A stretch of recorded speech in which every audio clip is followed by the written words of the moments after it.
ആദ്യം തന്നെ പോകുന്നത് രാജ്യതലസ്ഥാനത്തുണ്ടായ വലിയ ദുരന്തത്തിലേക്കാണ്. 15 പേർക്ക് J1 നഷ്ടപ്പെട്ട ദുരന്ത വാർത്തയിലേക്കാണ് പോകുന്നത്. 15 പേർക്കാണ് ദാരുണ അന്ത്യം സംഭവിച്ചത്. മരിച്ചവരിൽ 3 കുട്ടികളുണ്ട്. ന്യൂഡൽഹി റെയിൽവേ സ്റ്റേഷനിലാണ് ഈ സംഭവം ഉണ്ടായത്. കുംഭമേളയിൽ പങ്കെടുക്കുന്നതിനായി എത്തിയ തീർത്ഥാടകരാണ് അപകടത്തിൽപ്പെട്ടത്. ശരത് ലാലുണ്ട്. ശരത്ത്, അപകടവുമായി ബന്ധപ്പെട്ടുള്ള പ്രാഥമിക വിവരങ്ങളൊക്കെ നമ്മൾ അറിഞ്ഞതാണ്. അപകടം ഉണ്ടായത് റെയിൽവേയുടെ വിശദീകരണം കേട്ടു. നോർത്തേൺ റെയിൽവേ അന്വേഷണത്തിന് ഉത്തരവിട്ടതറിഞ്ഞു. 15 പേർ മരണപ്പെട്ടു എന്നുള്ള അതിദാരുണമായ സംഭവം അറിഞ്ഞു. ഇതിനപ്പുറം കൂടുതൽ വിവരങ്ങൾ റെയിൽവേ മന്ത്രാലയത്തിൽ നിന്ന് ഈ സാഹചര്യത്തിൽ പുറത്തു വരുന്നുണ്ടോ? സേതുലക്ഷ്മി, മരണസംഖ്യ 18 ഉയർന്നു എന്നതാണ് നമുക്കിപ്പോൾ ലഭിക്കുന്ന അനൌദ്യോഗിക വിവരം. റെയിൽവേ ഇക്കാര്യത്തിൽ സ്ഥിരീകരിച്ചിട്ടില്ല. എന്നാൽ മരണരംഗം 18 ആയി ഉയർന്നു എന്നുള്ളത് റെയിൽവേ വൃത്തങ്ങളിൽ നിന്ന് അറിയാൻ കഴിഞ്ഞത്. 15 മൃതശരീരങ്ങൾ LNGP ആശുപത്രിയിലും 3 ഗുരുതരാവസ്ഥയിൽപ്പെട്ട 3 പേർ അഡ്മിറ്റ് ചെയ്ത ലേഡി ഹാർഡിൻ ആശുപത്രിയിൽ അഡ്മിറ്റ് ചെയ്ത 3 പേർ മരണപ്പെട്ടു എന്നൊരു സ്ഥിരീകരിക്കാത്ത വാർത്തയാണുള്ളത്. ഏതായാലും മരണസംഖ്യ ഉയരുന്നു എന്ന് വേണം നമുക്ക് എന്തായാലും ഈ അവസരത്തിൽ പറയാൻ കഴിയുന്നത്. അതുപോലെ മരണപ്പെട്ടവരുടെ പേരുവിവരങ്ങളോ പരിക്കേറ്റ പേരുകളോ റെയിൽവേ ഇതുവരെ പ്രഖ്യാപിച്ചിട്ടില്ല. നമുക്കറിയാം, പ്രയാഗ്രാജിൽ നേരത്തെ ഉണ്ടായിരുന്ന തിക്കും തിരക്കിലും മരണപ്പെട്ടവരുടെ എണ്ണവും അതുപോലെ തന്നെ പേരുവിവരങ്ങളും പിന്നീടാണ് പ്രഖ്യാപിച്ചത്. ഇന്ന് റെയിൽവേയെ സംബന്ധിച്ചിടത്തോളം സാധാരണ റെയിൽവേ അപകടമുണ്ടായാൽ സ്വാഭാവികമായിട്ട് പേരുവിവരങ്ങളും അതേപോലെ തന്നെ വളരെ പെട്ടെന്ന് തന്നെ പ്രഖ്യാപിക്കാറുണ്ട്. എന്നാൽ ഇപ്പോൾ സംബന്ധിച്ചോളം ഇതുവരെ പേരുവിവരങ്ങളോ പരിക്കേറ്റവരുടെ വിവരങ്ങളോ പുറത്തുവിട്ടില്ല. അതുകൊണ്ട് തന്നെ കൂടുതൽ വിവരങ്ങൾ റെയിൽവേയിൽ നിന്ന് പോലെ പുറത്തേക്ക് വരുന്നില്ല എന്ന് നമുക്ക് പറയേണ്ടി വരും. എന്നാൽ ഇപ്പോൾ നമുക്ക് ലഭിക്കുന്ന പ്രാഥമികമായ റെയിൽവേ ഔദ്യോഗികമായി പറഞ്ഞില്ലെങ്കിലും 3 പേർ കൂടി ലേഡി ഹാർഡ് ഹോസ്പിറ്റലിൽ ചികിത്സയുള്ള 3 പേർ കൂടി മരണമടഞ്ഞു എന്നൊരു പ്രാഥമികമായ ഉള്ളൊരു വിവരം നമുക്ക് ലഭിക്കുന്നുണ്ട്. അത് റെയിൽവേ സ്ഥിരീകരിച്ചിട്ടില്ല. ആശുപത്രി വൃത്തങ്ങളിൽ നിന്നാണ് നമുക്ക് ഈ കാര്യങ്ങൾ അറിയാൻ കഴിഞ്ഞത്. ഇതിൽ 9 സ്ത്രീകളുണ്ട് എന്നാണ് നമുക്കറിയാൻ കഴിയുന്നത്. ഏതായാലും നമുക്കിപ്പോൾ ഏറ്റവും പുതിയ വിവരം നൽകാൻ പറ്റുന്നത് പരിക്കേറ്റവരിൽ 18ഓളം പേർക്ക് സാരമായി പരിക്കുണ്ട് എന്ന് തന്നെ. അങ്ങനെയാണെങ്കിൽ മരണസംഖ്യ ഇനിയും ഉയർന്നേക്കാം എന്നൊരു സാധ്യതയും നമുക്ക് മുമ്പിലുണ്ട്. ഏതായാലും റെയിൽവേ ഇക്കാര്യത്തിൽ പൂർണ്ണ രീതിയിലുള്ള ഒരു വിവരങ്ങൾ പുറത്തേക്ക് തരുന്നില്ല. അതുപോലെ തന്നെ നമുക്കറിയാം, ന്യൂഡൽഹി ആയതുകൊണ്ട് തന്നെ അതിൻ്റെ സുരക്ഷാ ക്രമീകരണം കൊണ്ട് തന്നെ മാധ്യമങ്ങൾക്ക് ആശുപത്രിയിലെ പ്രവേശനം നിഷേധിച്ചിരിക്കുകയാണ്. ആശുപത്രിക്ക് പുറത്ത് നിന്നുള്ള വിവരങ്ങളും മാത്രമേ ലഭിക്കുന്നുള്ളൂ. ഔദ്യോഗിക മാധ്യമങ്ങളെ ആശ്രയിക്കുക മാത്രമേ ഇക്കാര്യത്തിൽ ഇപ്പോൾ നമുക്ക് നിവൃത്തിയുള്ളൂ. ആശുപത്രി വൃത്തങ്ങളും തന്നെ ഇക്കാര്യത്തിൽ പത്രക്കുറിപ്പോ കാര്യങ്ങളോ ഇതുവരെ ഇറക്കിയിട്ടില്ല. ഏതായാലും പരിക്കേറ്റവരെ സംബന്ധിച്ചിടത്തോളം ഇപ്പോൾ ചികിത്സയിലാണ് എന്നൊരു വിവരം മാത്രമാണ് റെയിൽവേ നൽകുന്നത്. 50ഓളം പേർക്ക് പരിക്കേറ്റു എന്നായിരുന്നു പ്രാഥമികമായ വിവരം. എന്നാൽ അത് 34 പേർക്ക് പരിക്കേറ്റു എന്നാണ് റെയിൽവേ ഇപ്പോൾ ഔദ്യോഗികമായി പറയുന്നത്. ഏതായാലും ജയലക്ഷ്മി, ഇത്രയും ഒരു ദുരന്തം നടന്നിട്ട് അന്വേഷണം നടക്കുന്നു. പക്ഷേ ന്യൂഡൽഹി റെയിൽവേ സ്റ്റേഷൻ സാധാരണ രീതിയിലേക്ക് മടങ്ങിയെത്തിയിരിക്കുന്നു. ന്യൂഡൽഹി റെയിൽവേ സ്റ്റേഷനിലേക്കുള്ള തീവണ്ടികൾ അതേപോലെ യാത്രക്കാരും യാതൊരു തടസ്സവും കൂടാതെ ന്യൂഡൽഹി റെയിൽവേ സ്റ്റേഷനിൽ ഇപ്പോൾ സുഗമമായി പ്രവർത്തിക്കുന്നു എന്ന് നമുക്ക് പറയേണ്ടി വരും. ശ്രീലക്ഷ്മി, റെയിൽവേ അന്വേഷണം പ്രഖ്യാപിച്ചിട്ടുണ്ട്. കേന്ദ്ര സർക്കാർ തുടക്കത്തിൽ ഈ ഒരു അപകടമുണ്ടായ സമയത്ത് റെയിൽവേ മന്ത്രാലയമോ അല്ലെങ്കിൽ മന്ത്രിയോ ഒന്നും പ്രതികരണത്തിന് മുതിർന്നിരുന്നില്ല. പിന്നീടാണ് റെയിൽവേയുടെ ഭാഗത്തു നിന്നൊരു സ്ഥിരീകരണം, ഒരു പ്രതികരണം വരുന്നത്. റെയിൽവേ മന്ത്രിയുടെ ഭാഗത്തു നിന്ന് കേന്ദ്രത്തിന്റെ ഭാഗത്തു നിന്നൊക്കെ ഒരു പ്രതികരണങ്ങളൊക്കെ വരുന്നത് കുറച്ചുകൂടി വൈകിയാണ്. ഇപ്പോൾ നോർത്തേൺ റെയിൽവേ ഈ ഒരു വിഷയത്തിൽ അന്വേഷണം പ്രഖ്യാപിച്ചിട്ടുണ്ട്. മരണസംഖ്യ ഉയരുന്നു എന്ന് പറയുന്നത് തീർത്തും ആശങ്കപ്പെടുത്തുന്ന കാര്യവുമാണ്. അപ്പോൾ ഈ അന്വേഷണ പരിധിയിൽ എന്തൊക്കെയാകും ശരത്ത് വരിക? പ്രത്യേകിച്ചും ഈ സുരക്ഷാ വീഴ്ചയടക്കം ഈ അന്വേഷണ പരിധിയിൽ പ്രധാനമായും വരില്ലേ?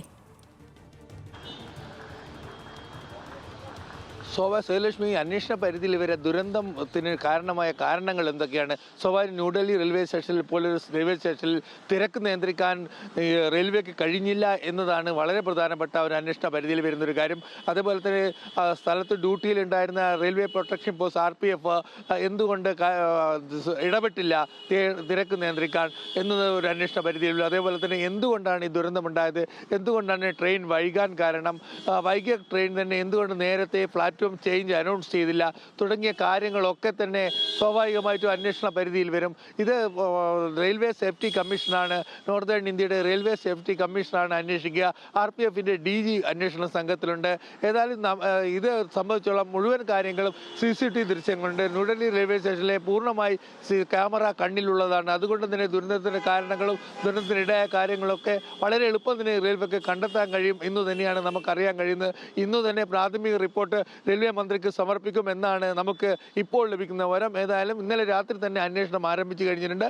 ഇന്ന് വൈകുന്നേരം കൂടെ ഇത് സംബന്ധിച്ച പ്രാഥമിക റിപ്പോർട്ട്, എന്താണ് അപകട കാരണം, ആരൊക്കെയാണ് കുറ്റക്കാർ, എന്തൊക്കെയാണ് സംഭവിച്ചതെന്ന പൂർണ്ണ വിവരങ്ങൾ നോർത്തേൺ റെയിൽവേ സേഫ്റ്റി കമ്മീഷണർ കേന്ദ്ര റെയിൽവേ മന്ത്രാലയത്തിന് മന്ത്രിക്ക് നൽകുമെന്നാണ് നമുക്കിപ്പോൾ ലഭിക്കുന്ന വിവരം. ഏതായാലും പ്രധാനമന്ത്രിയും ആഭ്യന്തരമന്ത്രിയും അതുപോലെ പ്രതിരോധ മന്ത്രിയും അടക്കമുള്ള ഉന്നത വ്യക്തികൾ ഇക്കാര്യത്തിൽ ഇടപെട്ട സാഹചര്യത്തിൽ സ്വാഭാവികമായിട്ടും റെയിൽവേയെ സംബന്ധിച്ചോളം ഈ കാര്യത്തിൽ ഒരു ഗുരുതരമായ വീഴ്ച വന്നു എന്ന് സമ്മതിക്കേണ്ടി വരുന്ന അവസ്ഥയാണ്. എന്തുകൊണ്ടാണ് ഇത്തരമൊരു വീഴ്ച ന്യൂഡൽഹി റെയിൽവേ സ്റ്റേഷനിൽ റെയിൽവേക്കുണ്ടായത് എന്നതായിരിക്കും പ്രധാന അന്വേഷണ വിഷയം എന്ന് നമുക്ക് പറയേണ്ടി വരും. സേതുലക്ഷ്മി, ഇന്നലെ രാത്രി ഈ അപകടം ഉണ്ടാകുന്നു. അതിനുശേഷം ശരവേഗത്തിൽ ആളുകളെ മാറ്റുന്നു. അപ്പോൾ തന്നെ ശുചീകരണ പ്രവർത്തനങ്ങൾ പൂർത്തിയാക്കുന്നു. ഗതാഗതം വീണ്ടും പൂർണ്ണതോതിൽ പഴയതുപോലെ സജ്ജീകരിക്കുന്നു നോർത്തേൺ റെയിൽവേ. തിരക്ക് നിയന്ത്രിക്കാൻ ആരുമുണ്ടായില്ല എന്നുള്ള ദൃക്സാക്ഷി പ്രതികരണങ്ങളൊക്കെ ദേശീയ മാധ്യമങ്ങളിലടക്കം വരുന്നത് നമ്മൾ കണ്ടതാണ്. ഈ അസാധാരണമായ തിരക്കിലേക്ക് ഈ സാഹചര്യം എങ്ങനെ പോയി എന്ന കാര്യത്തിന് അധികൃതർ ഇന്ന് ഉത്തരം നൽകേണ്ടിയും വരും. ശരത്ത്, ഈ വിഷയത്തിൽ കാവൽ സർക്കാരാണ് എങ്കിലും അതിഷി സിംഗിന്റെ അടക്കം പ്രതികരണങ്ങൾ ലഭ്യമാണോ? സ്വാഭാവികമായിട്ടും അതിഷി ഇന്നലെ രാത്രി തന്നെ സംഭവ സ്ഥലത്ത് സന്ദർശിച്ചിരുന്നു. അതുപോലെ തന്നെ ലഫ്റ്റനന്റ് ഗവർണർ സക്സേന സംഭവ സ്ഥലം സന്ദർശിച്ചിരുന്നു. സ്വാഭാവികമായിട്ടും ചാന്ദിനി ചൗക്ക് MP സംഭവ സ്ഥലത്ത് എത്തിയിരുന്നു. രക്ഷാപ്രവർത്തനങ്ങൾ സ്വാഭാവികമായിട്ടും ഇക്കാര്യത്തിൽ പ്രാഥമികമായിട്ട് അതിഷി ഇത് സംബന്ധിച്ച് പ്രതികരണം നടത്തിയിട്ടില്ല. ഏതായാലും ഡൽഹി സർക്കാർ പൂർണ്ണ രൂപത്തിൽ ഈ കാര്യത്തിൽ പ്രവർത്തിച്ചിരുന്നു. കാരണം ഈ ആശുപത്രികൾ LNGP ആശുപത്രിയൊക്കെ ഡൽഹി സർക്കാരിൻ്റെ കീഴിലാണ്. അതുകൊണ്ട് തന്നെ പരിക്കേറ്റവരെ കാര്യങ്ങളൊക്കെ ഡൽഹി മുഖ്യമന്ത്രിയെ കെയർടേക്കറാണെങ്കിൽ പോലും അതിഷി തന്നെയാണ് ഇക്കാര്യങ്ങളൊക്കെ മുൻകൈ എടുത്തത് എന്ന് നമുക്ക് പറയേണ്ടി വരും. സേതുലക്ഷ്മി, ഈ അസാധാരണമായ തിരക്കിലേക്ക് എങ്ങനെ പോയി എന്ന ചോദ്യത്തിന് ഇന്ന് അധികൃതരുടെ ഭാഗത്തു നിന്ന് ഏതെങ്കിലും തരത്തിൽ വിശദീകരണത്തിന് സാധ്യതയുണ്ടോ? ശരത്ത്, ഏതെങ്കിലും ഉദ്യോഗസ്ഥരൊക്കെ ഇന്ന് മാധ്യമങ്ങളെ കാണാനുള്ള സാധ്യതയുണ്ടോ? സ്വാഭാവികമായിട്ടും വൈകിട്ട് ഇത് സംബന്ധിച്ച നോർത്തേൺ ജനറൽ മാനേജർ മാധ്യമപ്രവർത്തകരെ കാണുമെന്നാണ് നമുക്കറിയുന്നത്. പക്ഷേ അത് സേഫ്റ്റി കമ്മീഷന്റെ പ്രാഥമിക റിപ്പോർട്ട് കിട്ടിയ ശേഷം മാത്രമായിരിക്കും. അതിനു മുമ്പേ ഇത് സംബന്ധിച്ചൊരു പ്രതികരണം നടത്തുന്നതിലേക്ക് റെയിൽവേ മന്ത്രി പ്രതികരണം നടത്തിയേക്കാം എന്നൊരു സൂചനയുണ്ട്. ഏതായാലും ഇന്നത്തെ 11 മണിയോടുകൂടി ഇത് സംബന്ധിച്ച ഉന്നതതല യോഗം റെയിൽവേ മന്ത്രാലയത്തിൽ റെയിൽവേ ജനറൽ മാനേജർ അടക്കമുള്ള ഉന്നത വ്യക്തികളെ യോഗം ചേരുന്നുണ്ട്. റെയിൽവേ ബോർഡ് ട്രാഫിക് മെമ്പർ, അതേപോലെ സുരക്ഷാ കമ്മീഷണർ, ഇവരൊക്കെ യോഗം എത്തുമെന്നാണ് നമുക്കിപ്പോൾ ലഭിക്കുന്ന വിവരം. ഏതായാലും ഇന്നലെ തന്നെ ഇതിന് പ്രാഥമികമായിട്ട് അന്വേഷണ സംഘം ഇന്നലെ തന്നെ അന്വേഷണം തുടങ്ങിയിരുന്നു. വളരെ പ്രത്യേകത സേതുലക്ഷ്മി പറഞ്ഞുകൊണ്ട് തന്നെയാണ് എത്രയും പെട്ടെന്ന് ഇത് വ്യക്തമാക്കുകയും അത് സംഭവം നടന്ന ഒരു 2 മണിക്കൂറിനുള്ളിൽ തന്നെ ന്യൂഡൽഹി റെയിൽവേ സ്റ്റേഷൻ സാധാരണ നിലയിലേക്ക് തിരിച്ചു കൊണ്ടുവരികയും ചെയ്തു. കാരണം പരിക്കേറ്റവരെ മാറ്റുന്നു, അതുപോലെ അവരുടെ സാധനങ്ങൾ, ചെരുപ്പുകൾ, ഇതൊക്കെ തന്നെ എത്രയും പെട്ടെന്ന് മാറ്റുന്നു. വീണ്ടും ട്രെയിൻ ഗതാഗതം പുനഃസ്ഥാപിക്കുന്നു. ഈ ഒരു വളരെ വേഗത്തിൽ സാധാരണ നിലയിലേക്ക് ന്യൂഡൽഹി റെയിൽവേ സ്റ്റേഷൻ എത്തുന്നു. ഇതൊക്കെ ഉണ്ടെങ്കിൽ പോലും തന്നെ അതേ രീതിയിൽ തന്നെ അന്വേഷണ സംഘവും ന്യൂഡൽഹി റെയിൽവേ സ്റ്റേഷനിൽ ഇന്നലെ 11:30 മുതൽ 9:30 മണിക്കാണ് ഈ സംഭവം ഉണ്ടാകുന്നത്, ദുരന്തമുണ്ടാകുന്നത്. അതിനുശേഷം രക്ഷാപ്രവർത്തന ശേഷം 11 മണിയോട് തന്നെ നോർത്തേൺ റെയിൽവേയുടെ ഉന്നത ഉദ്യോഗസ്ഥർ സ്ഥലത്തെത്തി അന്വേഷണം ആരംഭിച്ചിരുന്നു. നമ്മൾ നേരത്തെ ഇന്നലെ നടന്ന സംഭവമായതുകൊണ്ട് തന്നെ നമുക്ക് ഇക്കാര്യത്തിൽ കൂടുതൽ വ്യക്തത ഇന്ന് രാവിലെ വരേണ്ടതുണ്ട്. എന്താണ് റെയിൽവേ ഇക്കാര്യത്തിൽ റെയിൽവേയുടെ മറുപടി, എന്താണ് നേരത്തെയുള്ള റെയിൽവേയുടെ നിലപാട്? ആളുകൾ കൂടിയത് കൊണ്ടാണ്, തിരക്ക് അനിയന്ത്രിതമാണ് ഇത്തരം ദുരന്തമുണ്ടായത് എന്ന സ്വയം ന്യായീകരണമായിരുന്നു. എന്നാൽ ഈ ന്യായീകരണം കേൾക്കാൻ വേണ്ടി റെയിൽവേ മന്ത്രി തയ്യാറായിട്ടില്ല. അതുകൊണ്ട് തന്നെയാണ് ഉന്നത അന്വേഷണത്തിന് ഉത്തരവിട്ടത്. ഏതായാലും ഉന്നതതല അന്വേഷണത്തിന്റെ പ്രാഥമിക റിപ്പോർട്ട് ഇന്ന് 4 മണിയോടുകൂടി സമർപ്പിക്കപ്പെടും എന്ന് തന്നെ നമുക്ക് ഇപ്പോൾ അറിയാൻ കഴിയുന്നുണ്ട്. സേതുലക്ഷ്മി, നേരത്തെ പരിക്കേറ്റ ആശുപത്രിയിൽ കഴിയുന്നവരുടെ ആരോഗ്യനില സംബന്ധിച്ച വിവരങ്ങൾ കൂടി പറയാമോ? സ്വാഭാവികം പരിക്കേറ്റ് ആശുപത്രിയിൽ കഴിയുന്ന വ്യക്തികളിൽ പ്രധാനപ്പെട്ടത് 3 കുട്ടികൾ ഉണ്ട് എന്നുകൂടി നമ്മളിപ്പോൾ ലഭിക്കുന്ന വിവരമുണ്ട്. അതേപോലെ തന്നെ പലർക്കും ശ്വാസം മുട്ടൽ, അതേപോലെ തന്നെ പലർക്കും ചവിട്ടേറ്റിട്ടാണ് ഇത് സംബന്ധിച്ച് പരിക്ക് പറ്റിയിരിക്കുന്നത്. വാരിയല്, അതുപോലെ തന്നെ വാരിയല്ലിലാണ് പലർക്കും പരിക്കേറ്റത്. അതായത് ഈ തിക്കിലും തിരക്കിലും പെട്ട മറിഞ്ഞു വീഴി അവരെ മുകളിലേക്ക് ആൾക്കാർ ചവിട്ടിയതാണ് ഈ മരണകാരണം എന്നാണ് മാധ്യമ റിപ്പോർട്ട്. ഏതായാലും ഇപ്പോൾ പരിക്കേറ്റ് ചികിത്സയിൽ കഴിയുന്ന വ്യക്തികളെ സംബന്ധിച്ചിടത്തോളം പൂർണ്ണ വിവരങ്ങൾ പുറത്തു വന്നിട്ടില്ല.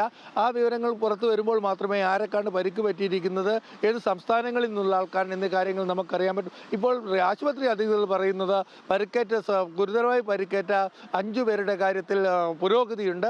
സ്വാഭാവികമായിട്ട് വെന്റിലേറ്ററാണ് 5 പേരും എന്നൊരു വിവരം നമുക്ക് ലഭിക്കുന്നുണ്ട്. പക്ഷേ എന്നാൽ എന്താണ് യഥാർത്ഥ സ്ഥിതി എന്ന കാര്യത്തിൽ നമുക്ക് ഇത്ര ഗുരുതരാവസ്ഥയിലുണ്ട് എന്ന കാര്യത്തിൽ നമുക്ക് വ്യക്തമായ വിവരം ലഭിച്ചിട്ടില്ല.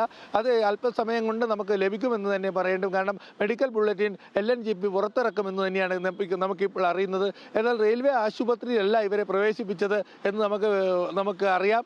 അത് ഡൽഹി സർക്കാരിൻ്റെ കീഴിലുള്ള സർക്കാർ ആശുപത്രിയിലാണ് LNGP. അതേപോലെ ലേഡി ഹാർഡിൻ 2 ആശുപത്രികളും ഡൽഹി സർക്കാരിൻ്റെ കീഴിലാണ്. അതുകൊണ്ട് തന്നെ ഈ ആശുപത്രികളിൽ നിന്നുള്ള പത്രക്കുറിപ്പുകൾ അല്പസമയം കൊണ്ട് പുറത്തിറങ്ങുമെന്ന വിശ്വാസത്തിലാണ് മാധ്യമപ്രവർത്തകർ. ശരി ശരത്ത്, ഹിന്ദുമത വിശ്വാസപ്രകാരം 12 വർഷത്തിൽ ഒരിക്കൽ നടത്തിവരുന്ന കുംഭമേളയ്ക്ക് വലിയ പ്രാധാന്യമാണ്. ഇപ്പോൾ നടക്കുന്നത് 140 വർഷത്തിൽ ഒരിക്കൽ നടത്തിവരുന്ന ഉത്സവം മഹാകുംഭമേളയാണ്. ഈ കുംഭമേളയിൽ കഴിഞ്ഞ കുറച്ച് നാളുകളായി, കുംഭമേള ആരംഭിച്ചതിന് ശേഷം തന്നെ ഒരുപാട് അപകടങ്ങളുണ്ടായി. ഈ ടെന്റുകൾ കത്തിനശിച്ചും തിക്കിലും തിരക്കിലും പെട്ടും ഏറ്റവും ഒടുവിലായി ഇപ്പോൾ ഇന്നലെ ന്യൂഡൽഹി റെയിൽവേ സ്റ്റേഷനിൽ തിക്കിലും തിരക്കിലും പെട്ട് 18 പേർക്ക് ദാരുണാന്ത്യം സംഭവിച്ച കാര്യമാണിപ്പോൾ. കൂടുതൽ മരണസംഖ്യ ഉയരുന്ന ഒരു സ്ഥിതിവിശേഷം നിലനിൽക്കുന്നുണ്ട്. കൂടുതൽ പേർക്ക് ഗുരുതരമായി പരിക്കേറ്റ് ചികിത്സയിൽ കഴിയുന്നുണ്ട്. സാരമായ പരുക്കുകളാണ് പലർക്കും. അതുകൊണ്ട് മരണസംഖ്യ ഉയരാനുള്ള സാധ്യത പോലും തള്ളിക്കളയുന്നില്ല. പലരും പരിക്കേറ്റ് ചികിത്സയിലും നിരവധി പേരുണ്ട്. അപ്പോൾ ഇതുമായി ബന്ധപ്പെട്ടുള്ള വിവരങ്ങൾ നൽകുകയായിരുന്നു ഡൽഹിയിൽ നിന്ന് ശരത്ലാൽ. റെയിൽവേ അന്വേഷണത്തിനും ഉത്തരവിട്ടിട്ടുണ്ട്.